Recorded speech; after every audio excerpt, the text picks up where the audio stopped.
The top business stories live from the Sky Newsroom. The British sports car maker Aston Martin says that it is limiting its exports to the United States because of the uncertainty around tariffs. At the NASDAQ, Yuanbao, online insurance distributor in China. This is Biden's stock market. Donald Trump insists his tariffs aren't to blame as the US economy contracts in the first quarter of this year. Plus, protecting the vulnerable, MPs call for shops to be forced to take cash to protect those who rely on it.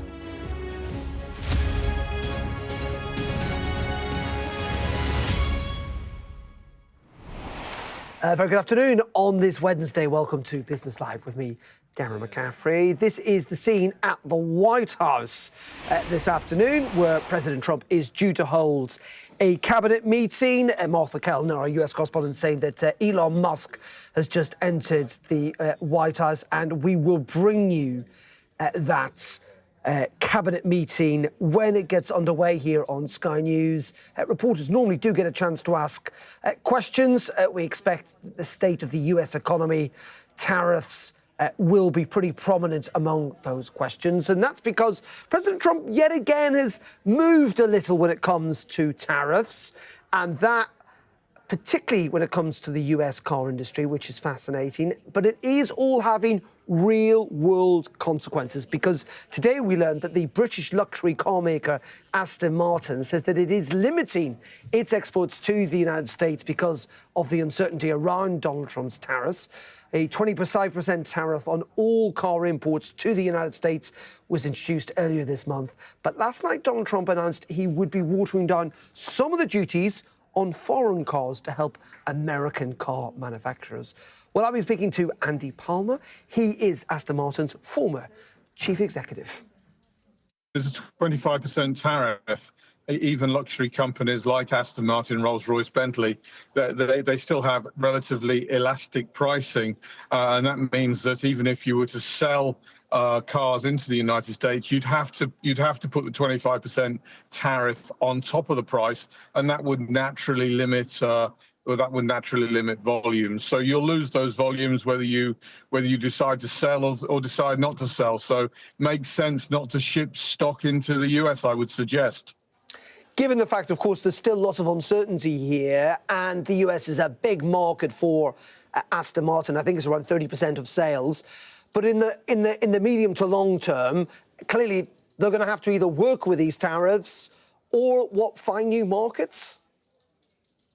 Well, I mean, Aston and its competitors are all global brands, so they're already in those other markets. Clearly, China is a difficult market for car makers right now, so that's already limiting supply into what is probably the world's most profitable market for these makers. The US, second most profitable.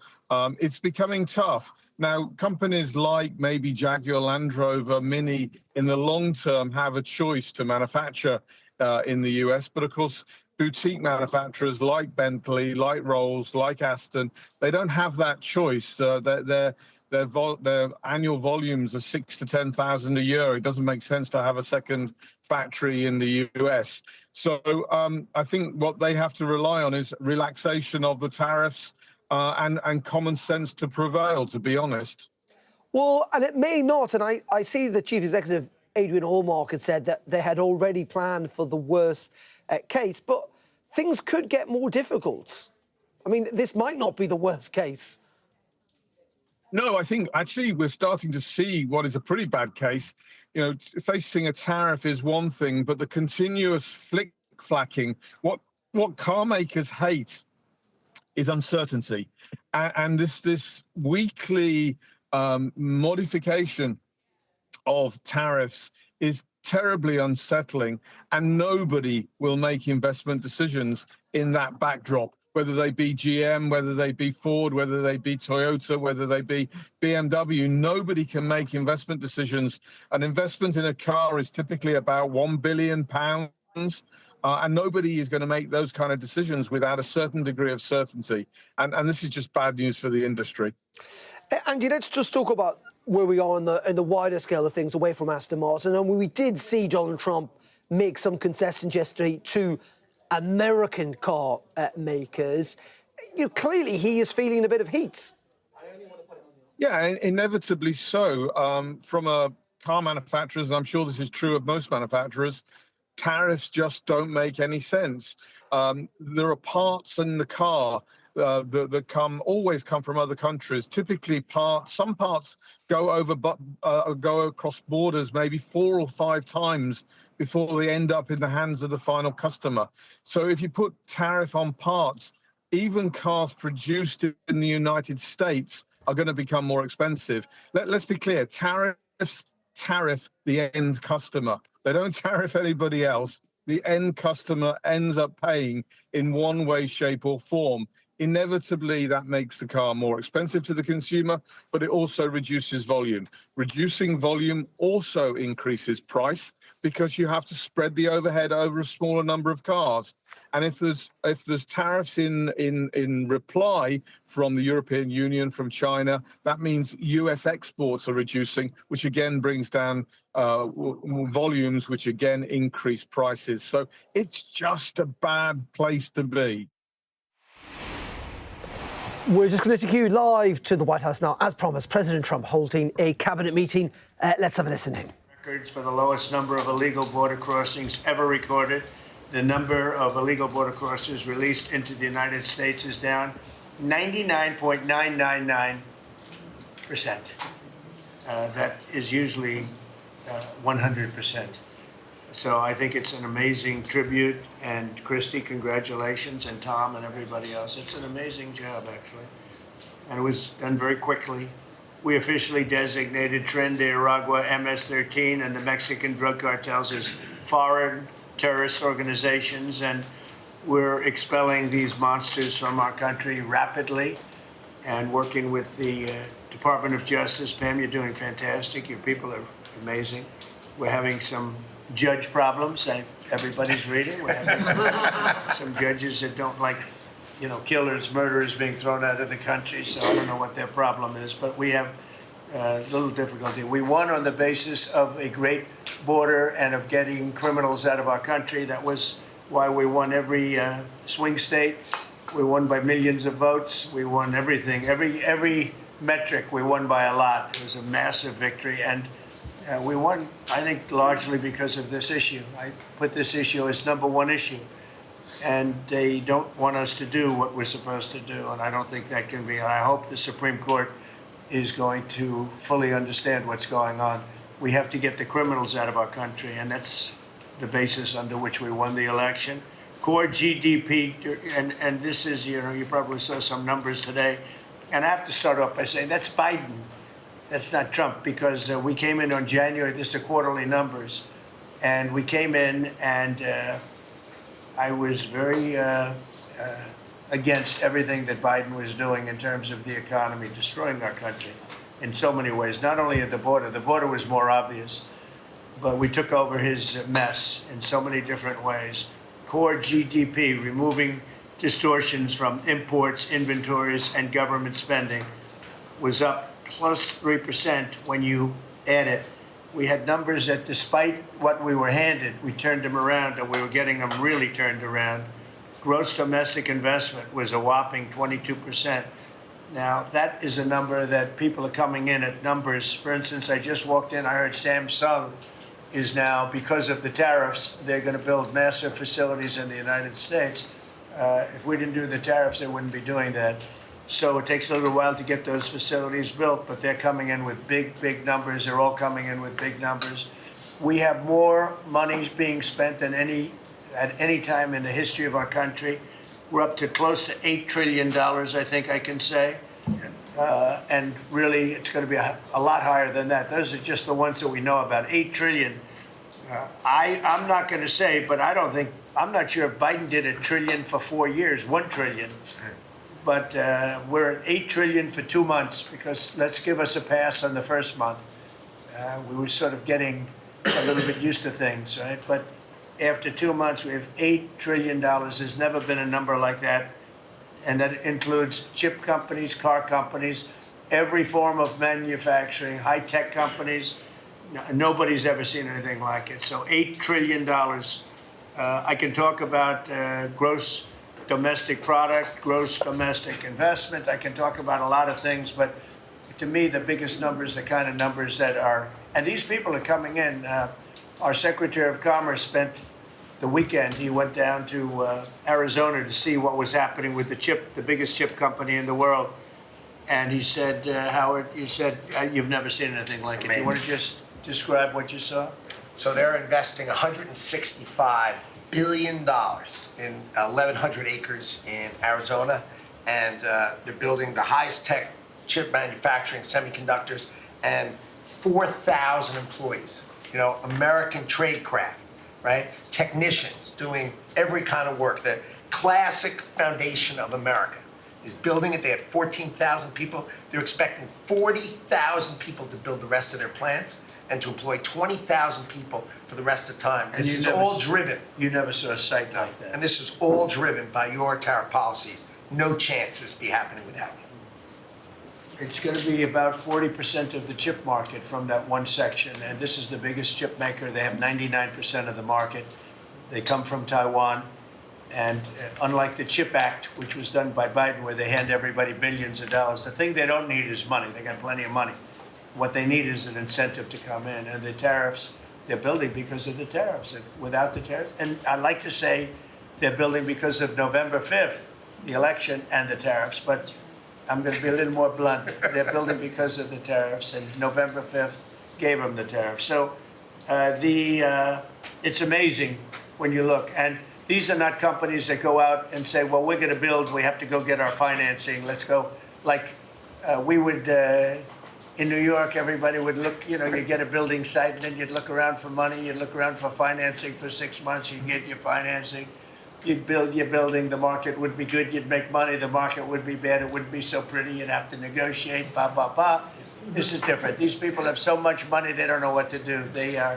I asked Howard, did they finance it? No, they do it through cash. And they say that site, and they just started, they just announced it like a month ago, and they've already started. He said, I've never seen a site like it so big. So, you're talking about essentially a $50 billion building. Now, if you build a warehouse for $50 million, that's a big warehouse, Scott. But a $50 billion building, that's a lot. They're building the electric, they've become a utility. And I'm giving them the right to become. They're going to build their own electric. They're going to build their own electricity, which they need tremendous amounts of electricity. They're going to build it themselves. Anything they have left over, they'll hook that into the grid. But the grid is old and they're unreliable, and bad things can happen to grids. I said, if you want, you can hook into the grid, but that's a little bit risky. Or you can build your own electricity and become your own utility. And they, I think in all cases, are deciding to do that. So it's very exciting, and we have a lot of things going. We took over on January 20th. These are quarterly reports. We took over on January 20th. The tariffs haven't kicked in yet. I know that, and I don't want this to happen, but I know that China is doing very poorly right now.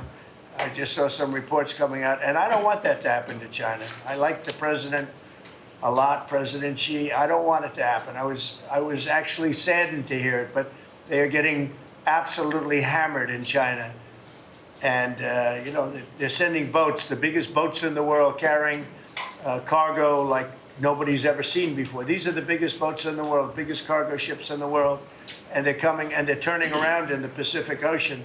They're doing a big U-turn and going back because they don't want the goods, because 145% tariff. But at a certain point, I hope we're going to make a deal with China. We're talking to China, but their factories are closing all over China because we're not taking their product. We don't want their product unless they're going to be fair with us. And that includes intellectual property and other things. There are a lot of things far beyond just buy, sell. So we'll see what happens. But, I was not, because somebody said, well, were you happy? I said, I am not happy. I want China to do well. I want every country to do well. But they have to treat us fairly also. So with that, I think we're going to maybe go around, and we have some letters where the secretaries and people around the table are making statements about how they're doing and what's happening. And I could start with Pete on the left, because he's my least controversial person at the moment. No, they don't know how good he is. So we'll go around the table and you can hear it. And these are cabinet meetings where they're very open and transparent. And I can guarantee you Biden didn't do this. He didn't do this. Go ahead, Pete. Well, Mr. President, I think we're controversial because we're over the target. And like so many things, Mr. President, you inherited a demoralized military that couldn't recruit, that was perceived as weak after what happened in Afghanistan and elsewhere because of Joe Biden. And what we have seen since your election and the inauguration has been nothing short of a recruiting renaissance. Decades, it hasn't been decades since we've seen this kind of recruiting in the Army, the Navy, the Marine Corps, the Air Force. The men and women of America want to join the United States military led by President Donald Trump. And the police, by the way. Absolutely. And fire. I always mention the fire, but the police and fire, likewise are, they have waiting lists now, and 6 months ago was a disaster. Truly historic. We can barely absorb the volume and retention as well. Men and women in the military who don't want to get out now that they have a real commander-in-chief.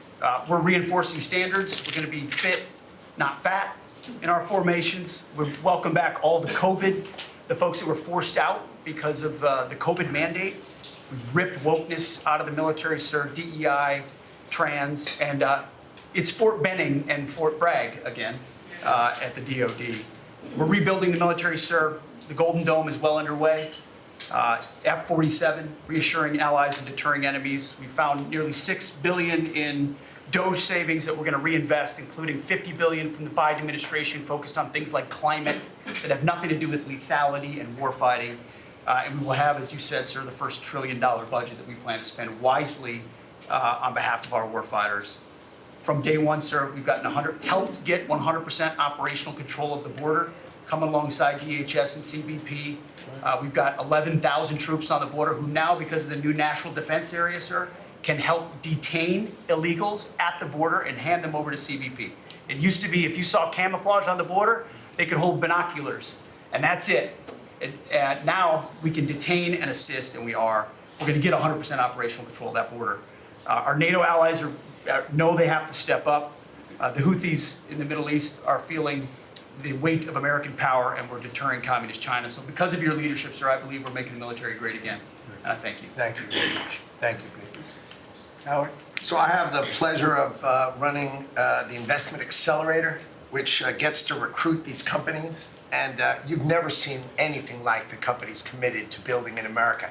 Technology companies have committed over $2.5 trillion to build in America based on your tariffs, right? Sovereign countries all backing, the whole Middle East and all these countries backing their sovereign wealth funds. They all want to invest in America, and they're coming in, again, over $3 trillion committed. So just those two topics, you're at $5.5 trillion. And then you've got the whole pharma industry knows it's got to come home because America pays for all the drugs of the world. So the pharmaceuticals have to come home, right? Auto's coming home, industrial's coming home. So, we've got to train, and your great Secretary of Labor together and Secretary of Education together, we're going to train the workforce to build America. It's unbelievable. We've got so much, as I travel around, the attention on the Trump Gold Card. It makes me very popular. Last night, I was out to dinner, and someone came up and said, can I buy 10? And how do I buy 10? And I'm like, that's pretty good. It's $50 million for dinner. So, I was paying for my dinner. The External Revenue Service, right? You've got the tariffs and the hundreds and hundreds of billions of dollars coming in to build the External Revenue Service. That our objective, of course, is to replace the Internal Revenue Service and let those outside countries trading with us, let them pay their fair share to America. And then, of course, you got rid of de minimis. And what happened is these foreign countries were sending in little packages for free and knocking out our mom and pop businesses across America. You put an end to it, and you're going to rebuild the mom and pop and the small business of America. You're their president, and I'm proud to support you. It's very important. De minimis. It's a big deal. It's a big scam going on against our country, against really small businesses, and we put an end to it. Mr. President, so CAFE standards, we have the fuel economy standards on vehicles that are going to go to 50 miles per gallon. We are going to rewrite those standards, bring it down to something that's far more reasonable. Elon's fine with that, I hope. But it's going to drive down. It's going to drive down the price of a car in America, making cars more affordable for families. Also, Biden had the social cost of credit when we build infrastructure, roads, and bridges, adding 3 to 5% on infrastructure costs. We've gotten rid of the social cost of carbon, driving down the cost to build roads and bridges across the country. We have what is called follow the law.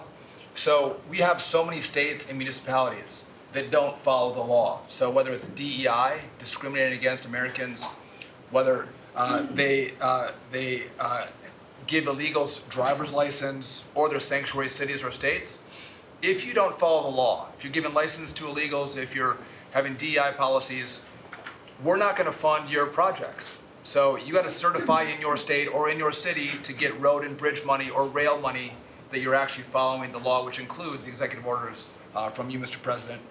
We're cutting back funding. We send research money, Mr. President, to universities to do research on more equitable and sustainable transportation systems. Projects that'll use data and public opinion to inform policy and infrastructure and technology benefiting diverse communities, including women and gender nonconforming people. Just stupid wastes of money. We're pulling that money back from universities. We should do good research if we're doing research in universities. And then one last thing, air traffic control. We don't have enough air traffic controllers. We're about 3,000 short. We're working on an agreement with the union, so when controllers become retirement eligible, we're going to cut a deal to try to get them to stay longer, to stay in the tower. And then we have a plan to put more butts in seats in Oklahoma City, so we can get more students through the academy and into towers as well. It's going to take us a while to do that, to train them up, but we're in the process before our 4 years are done. Well before that, we're going to be at full capacity. Joe, do you want to tell them about, I think we have to bring it up, we have very obsolete equipment for air traffic controllers. The equipment, the towers have horrible equipment. It's been renovated for years. The money they spent over the last 4 years, this Buttigieg did a horrible job. They wasted billions and billions of dollars hooking up wire equipment to non-wire equipment to satellite equipment, and a third grade student would know it doesn't work. You can't work. And they wasted tens of billions of dollars. But we want to put a brand new air traffic control system in, and you might want to describe that, please. You and I have talked about this. It's a state-of-the-art system, envy of the world, and listen, our system is safe, but you would have hoped someone would have seen that there's a problem with fixed-wing aircraft and helicopters coming in at DCA. Someone should have seen that before we lost almost 70 lives. It's our job to look and see that we have an aging infrastructure around air traffic control.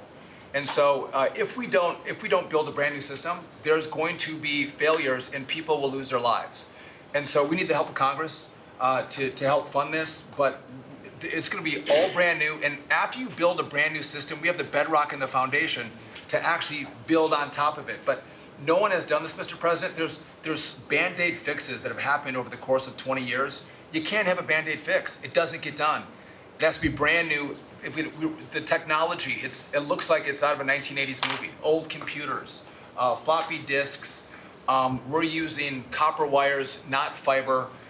So there are great solutions we have available that, by the way, everyone's sick of their delayed flights or their canceled flights. We have more capacity in the airspace. And if we build this brand new system, what you'll have is more efficiency in the airspace and it will be safer. So the economy will be stronger. We can have more flights and less delays. So I appreciate your support on that, Mr. President. Rebuilding that is very important. You wouldn't have had the helicopter crashing into the plane at 400 feet up when it's supposed to be 200 feet. Right. That would have, bells and whistles would have been gone over, and you would have heard the screaming equipment saying, there's a problem coming up in 15 seconds. You got to do something about it right now. And it would have also sent the word right into the helicopter, because I guess you'll be doing the full report on that. But it was pretty obvious what happened. Right. And they were supposed to be at 200 feet. They were at 400 feet, and a terrible thing. And that wouldn't have happened if we had the right equipment. If we had the right equipment, you would have heard bells and whistles going off, and it would have alerted them long before that would have happened. 2 minutes before. They would have had a lot of time. So we have to do this. We have no choice, and we're going to do it, and we're going to be very proud of it. They did old equipment in new equipment, and you can't hook in old equipment to new equipment because it's different. Some is satellite and some is ground. The satellite doesn't work. This man would know that better than anybody, but you can't hook up a satellite system to a ground wired system. And if you do, you're wasting a lot of money. They spend billions, this is Buttigieg, they spent billions and billions of dollars trying to patch a system together. They had hundreds of different contractors, and the contractors were all fighting with each other. We're going to have one great big contractor, like the great big beautiful bill, which is going along very well. I guess I like great big beautiful, but we're going to have one great big beautiful contractor, whether it's maybe Raytheon, maybe IBM, maybe it could be any one of 4 or 5 different groups, but you put one in charge. They're very big, very powerful monetarily, and they give you a guarantee, and they hook up everything. They do every single thing. So they're responsible for the digging of the ditches and the fiber and every single element. And it's one system that's hooked in. It's not all these hodgepodge systems that don't work together. And it's just a shame. I mean, it's basic construction, but it's complex stuff. And there are a few companies that do it unbelievably well, and we're going to have that. So good job, John. I know that's your big project. And Mr. President, no one has done it because it is complex. It's hard to do because as you're building a brand new system, you have planes taking off and landing. And so because it's complex, no one has done it, and you've given the directive and the support to make this happen. So thank you. Ours is going to be an all-new system. It's going to all hook up. It's going to be the same tower is going to have the same equipment, and all towers all over the country, all over the world actually, mostly, are going to be hooked in together. And when there's a problem, when planes are too close, you will hear a sound that's very ear-shattering, and I've heard it, and it's amazing. I mean, honestly, it's amazing. It's real genius stuff, and we didn't do that. What we did was just waste money. You could have just thrown it right out the window. What they did in this last 4 years was disgraceful. Whether it was the border or this, you can name 100 different things. The worst administration ever. Okay. Thank you, Mr. President. Thank you.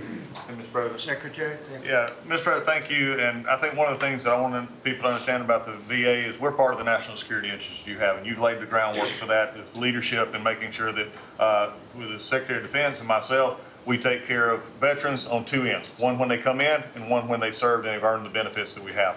And one of the things is if we're not doing our job on our end, then the recruitment and all goes down on the other end because we have a full spectrum. That's what leadership is about. What we found, and speaking the last 4 years, is we found an administration that wanted to throw money and people at problems, but they didn't want to put leadership in.